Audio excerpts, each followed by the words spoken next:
Hello, church. Grace and peace to you. I'm sorry that I can't be with you in person. I'm sorry those of you who normally come over to our house on Sundays can't be with us. We are all feeling a little under the weather, and I just want to say a big thank you to Pastor Trevor and Rochelle for opening up their house to everybody. Just know that we miss you, and we can't wait to worship together with you soon. Hope everybody had a good Christmas vacation and time with their family. I, for one, had a great time as well. Even though we, like I said, we did get sick, and Megan hurt her ankle, and yeah, let's just say it was a time. But I did get blessed. My mother-in-law gave me an amazing new preaching Bible that I'm excited to start using today. And we're going to be going back into our series on Exodus, and I just can't wait to share with what God has given me. So, without further ado, let's go ahead and pray, and then we'll get going into God's Word. God, just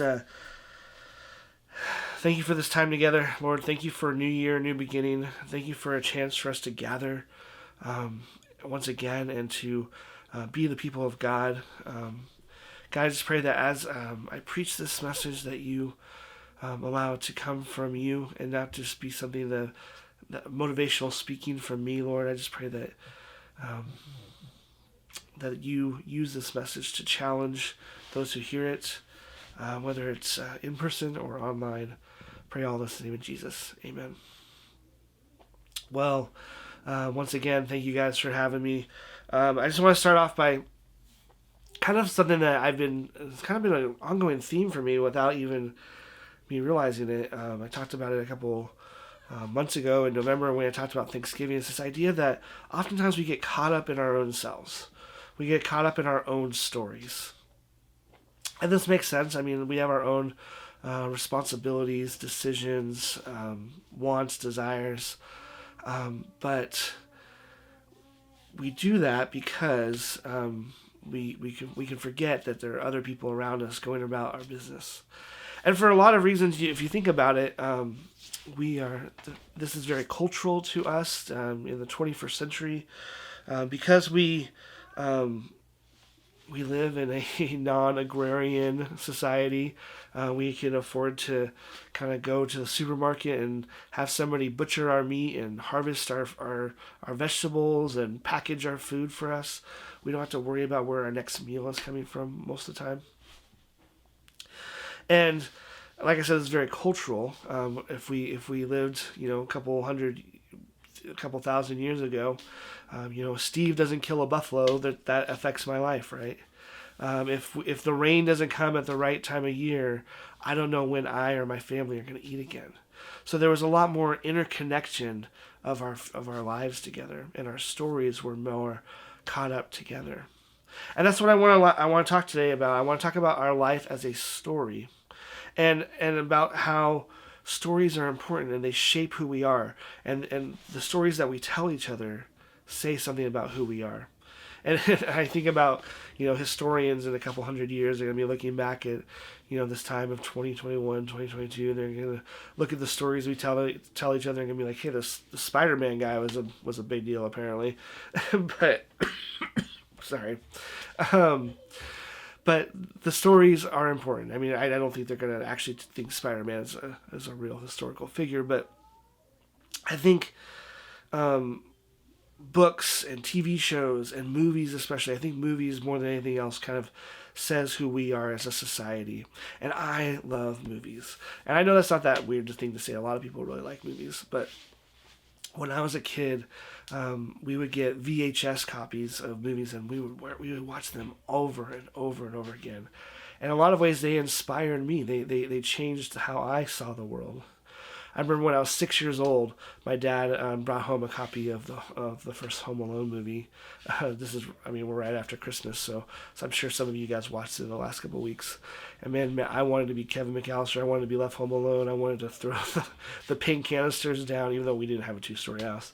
And then, later on in life, my brother and I, we got really into The Sandlot. We just watched that. We watched that movie every single day for like a whole summer. And I wanted to be, a Major League Baseball player. And then finally, The first two Mighty Ducks movies, Mighty Ducks 1 and 2, those really shaped me in a lot of ways because I wanted to be a hockey player. I wanted to play hockey. I wanted to go into the NHL. I know we have a lot of people involved in our church that play hockey. Pastor Trevor does, and Lakin and Austin. But when I was a kid growing up in Tempe, there was no Coyotes. There was like 2 pieces of ice in the whole valley, and it was expensive to play hockey. It's still expensive to play hockey today, but I'm sure it's not as expensive as it was back then. And I wanted to play hockey so bad. I wanted to play ice hockey so bad. I got really good at rollerblading, and I played in a roller hockey league once. And my parents were like, "No way, we can't afford it." And so they're like, "You have to save up your own money." So I got a paper route as delivering the penny saver. And I would go around on my rollerblades. We had to hang them up on people's doors. We couldn't just throw them on the driveway. And I do that every week for maybe a year or so. And I was making, $20-$30 a week. It wasn't very much money. To me, it was a lot, but I was making pennies of paper that I delivered. And I remember thinking to myself, man, I'm rich. I was like 10 years old. But for those of you who don't know what the penny saver was, it was like Groupon before the internet. They would send out these coupons and these deals and stuff like that. So it's how you heard about those. And so I did this paper route for, like I said, maybe a little over a year, and in the end I had like a few $100. I had spent some along the way, and I told my mom, I was like, all right, I've saved up a few $100. Mom, like, I want to play hockey, and she's like, okay, I'm gonna go look into it. And she found out like it was like $1,000 just to join the league. And pay for ice, and there was like another $1,000. I wanted to play goalie, so I had to buy all the big pads and stuff like that. So it's like another $1,000 just for the pads. So I was looking at like $2,000. I'm like, dude, I cannot deliver this many papers to play hockey, to play ice hockey. And so I did what a lot of 10-year-olds do in that situation. I gave up. I blew all my money. I bought a sweet boombox and a couple other things. And I didn't do it. I never played ice hockey as a kid, anyways. And what a lame story, right? Like I came into diversity. Like it's not really what happens like on the hero's journey and like Luke Skywalker. I met diversity and then I overcame it. No, I met diversity and I just stopped. And oftentimes I think in our lives, the stories we tell is we want to be comfortable. We want to do things that are the path of least resistance. They're the easiest things to do instead of the hardest things to do. And as I was thinking about this idea of like, what story am I telling with my own life, I remember this book that I read a couple years ago by Donald Miller, a favorite author of mine. It's called A Million Miles in 1,000 Years. And he talks about, in this book, about what would happen if we lived our life as if it was a story. Oftentimes we live our lives just trying to be comfortable, trying to be happy, whatever that is, instead of thinking about what story am I telling with my life. And one of my favorite passages from that book, A Million Miles in 1,000 Years, is actually like the intro. It's like literally 2 paragraphs.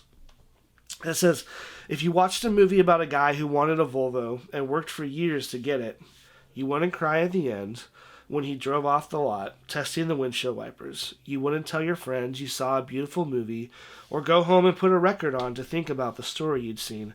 The truth is, you wouldn't remember that movie a week later, except you'd feel robbed and want your money back. Nobody cries at the end of a movie about a guy who wants a Volvo. But we spend years actually living those stories and expect our lives to be meaningful. The truth is, if what we choose to do with our lives won't make a story meaningful, it won't make a life meaningful either. Ouch, right? So much of our lives, I know for me, is just, how can I be comfortable? What's the path of least resistance, right? And as I was thinking about this story about how, the story that we're telling with our lives, and about how the passage we talk about this week is going to be in Exodus chapter 12. So if you want to go and open up your Bible, It's the Passover story, and about how important that story is to the people of Israel, and to the story of the Bible, and how God tells Moses specifically, you need to remember this event. This tells you who you are. This is a story that you need to repeat over and over and over again. You see, the cool thing about good stories is good stories invite us to expand our imagination, to think of the world, to view the world differently, to see the possibilities of what can be instead of just the way that things are. And the truth is, God invites us on these kinds of stories every single day. God says, come follow me. It's not going to be easy. You're not going to be comfortable. Oftentimes there's going to be obstacles in the way, and it's going to be hard. But it's going to be so worth it, because in the end, you are going to be living into my kingdom. The story that God is calling us into is a story of meaning, a story that says that there's a different way to live life. Like I said, if you have your Bibles, go ahead and open them up to Exodus chapter 12. And this is the story of the Passover. I'm not going to be reading directly from the Bible to the passage today. It's a very long passage. But I'm going to be kind of summarizing it. And one of the things that God does is he tells Moses and Aaron about the Passover. And for those of you who don't know what the Passover is, he says it's the last plague that God does on Egypt before Pharaoh eventually lets his people go. And what he says is I'm going to send this spirit, this angel of death, and it's going to come through the land of Egypt. And every house it's going to go into, it's going to kill the firstborn son. Except for those who follow my directions exactly. And on those directions, he basically says, you need to kill an unblemished lamb. You need to kill a lamb that hasn't fully grown yet. You need to kill a lamb that's still innocent, hasn't done anything. And in killing that lamb, you need to drain the blood, and you need to wipe it across your door frame and your doorposts to your house. Every house that does that, the Spirit of the Lord is going to pass over. And the cool thing about this passage, as you read it, God means for us to remember it from the very beginning. He doesn't just tell them, hey, this is what's going to happen. He says, this is how you are going to remember the Passover from here on out. Now, guys, I can't really underemphasize how important the Passover is to the story of the Bible. So much of the story of the Bible centers around the Passover. Time and time again in the Old Testament, things happen around Passover. And in the New Testament, the crucifixion of Jesus Christ happens at Passover. The reason for the crucifixion is because all the people had come to the city of Jerusalem because they were going to the temple to sacrifice their lambs for Passover dinner. The reason that they were able to do the Palm Sunday, the reason all those people were able to say crucify him, is because they were there for Passover. The Last Supper that Jesus serves to his disciples was probably a Seder dinner, which is part of the Passover ceremony.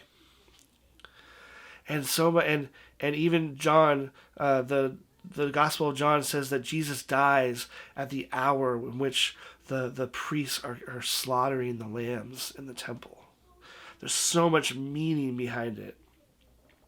Let me just tell you something about this week. I'm recording this Sunday morning, afternoon, because part of the thing is I had like 12 different sermons I wanted to preach from this passage, and I had to choose just one. But the key of Passover is that it is an act of remembrance. It's a remembrance of who God is, how God is faithful to us, how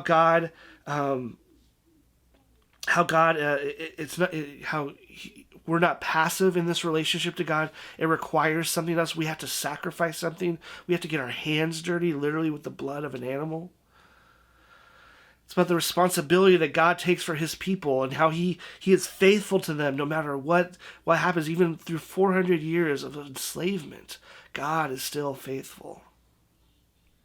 And how this act of slaughtering a lamb. See, it wasn't just a matter of killing the lamb and then draining the blood and wiping it. No, it was you need to take the lamb and you need to barbecue it, and you need to have a meal, and you need to invite your neighbors, those who couldn't even afford their own lamb. You need to invite them over. You guys need to have a meal together. It was an act of community. And as I've been thinking about this idea of how God remembers us and how God is inviting us into his story through Passover, and how God remembers the marginalized amongst us, that he is inviting us into that story. You see, communion is meant to be a new form of the Passover meal. It's meant to remind us of who God is and who we are in him. And all too often, we forget about that. It becomes something that we do instead of something that we are. At the table, we begin our meals, our services around the table in fellowship, and we end around the table of the Eucharist, of communion. And oftentimes, I know for me, and I can just become, this is what we do. It's just the way that things go. Instead of remembering that at the table of Jesus, all are made equal, all are humbled. Nobody is deserving, but Jesus does. Jesus gives anyways. One of my favorite theologians is a Ugandan theologian, Catholic priest by the name of Emmanuel Katongole. And he wrote this great essay in a book of theological essays about the importance of the Eucharist and how it affects us as Christians. So I'm going to go ahead and read that right now. It says, the social imagination that the Eucharist performs is not a church of the pure or holy, but one of forgiven sinners. For central to the memory that the Eucharist performs is that on the night before he was betrayed, Jesus shared a meal with those who were to betray or disown him. And so whatever else can be said about this meal, it is not a reward for the faithful discipleship of the disciples. Neither is it meant as a safeguard against their future failings or betrayal. It is a meal given as a gift to unfaithful but forgiven friends.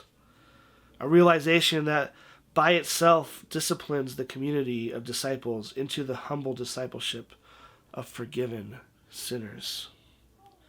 For Christians, therefore, the Eucharist becomes the performance of our reconciliation with God and with one another. It is also a performance through which Christians learn to live with our sinful selves and the failures of others, without, however, settling into facile complacency. For the gift of forgiveness is at the same time a command. We must do in remembrance of me. Understood from the perspective, doing the Eucharist becomes the very practice of Christian hope, which is to say, a way of learning to live in that already but not yet space of God's kingdom. In the Eucharist, God's kingdom of love and forgiveness is already present, but under signs. It is the full and glorious realization of that kingdom that we have to patiently wait for until he comes again. In the meantime, we must live as a community of forgiven and forgiving sinners. How awesome is that? The Eucharist invites us into a story. We don't participate in the community. We don't just simply participate. We live it out in a community of God.